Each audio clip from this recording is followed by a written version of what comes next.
उत्तर प्रदेश के गोरखपुर जिले से एक ऐसा चौंका देने वाला मामला सामने आया है जिसमें रिश्तों और मासूमियत दोनों पर सवाल खड़ा कर दिया है।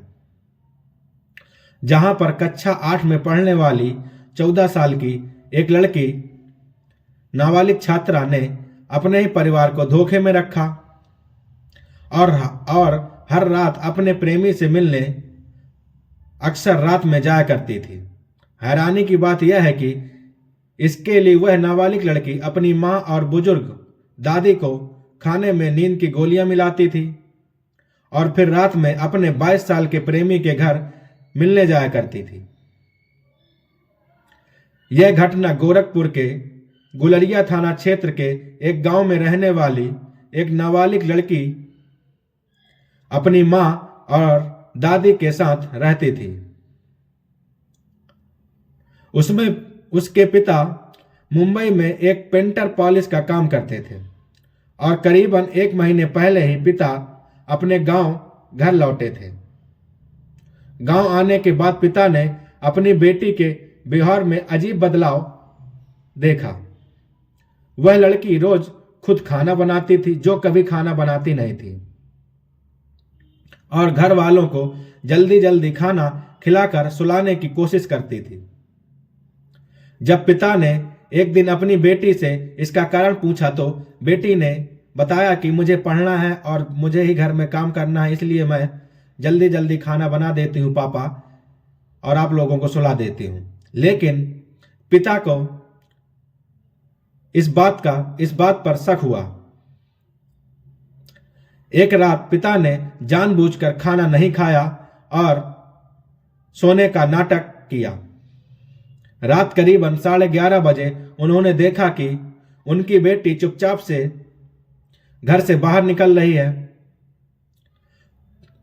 तो पिता ने अपनी बेटी का पीछा किया तो गांव में ही करीबन 200 मीटर दूर, मतलब उनके घर से 200 मीटर दूर रहने वाले 22 साल के युवक के घर पहुंच गई। वहां पहुंचते ही पिता के पैरों तले जमीन खिसक गई। बेटी और युवक को घर में रंगों हाथ पकड़ लिया पिता ने। युवक ने लड़की के पिता के साथ अभद्रता की और गाली गलौज करते हुए जान से मारने की धमकी देते हुए वहां से युवक भाग गया।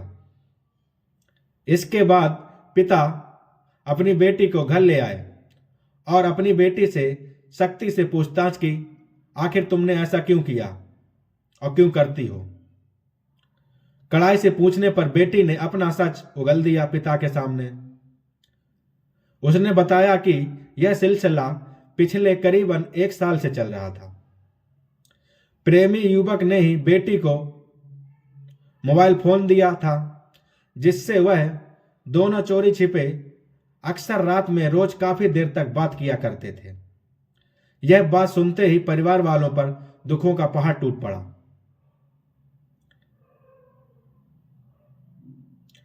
पिता ने आरोपी युवक के खिलाफ थाने में जाकर रिपोर्ट दर्ज करा दी।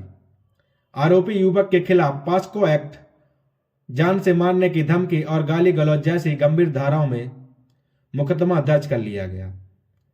फिलहाल आरोपी युवक गांव से फरार चल रहा है और उसकी गिरफ्तारी के लिए पुलिस लगातार घर पर दबिश डाल रही है। बताइए हमारे समाज की लड़कियों को क्या हो गया है। 14 साल की लड़की थी, कक्षा 8 में पढ़ती थी। मैं तो कह रहा हूं हमारे समाज में लड़कियों के लिए मोबाइल फोन बंद कर देना चाहिए, क्योंकि लड़कियां फोन का गलत इस्तेमाल कर रही हैं और बहुत सी लड़कियां मोबाइल फोन का सही भी इस्तेमाल कर रही हैं, अपनी पढ़ाई लिखाई पे ध्यान दे रही हैं। लेकिन कुछ लड़कियां हैं जो मोबाइल फोन का गलत इस्तेमाल कर रही हैं। जो भी हमारा वीडियो देख रहा हो और हमारे पेज को सब्सक्राइब करें ताकि आपको नई नई घटना मिलती रहे। जय हिंद, जय भारत।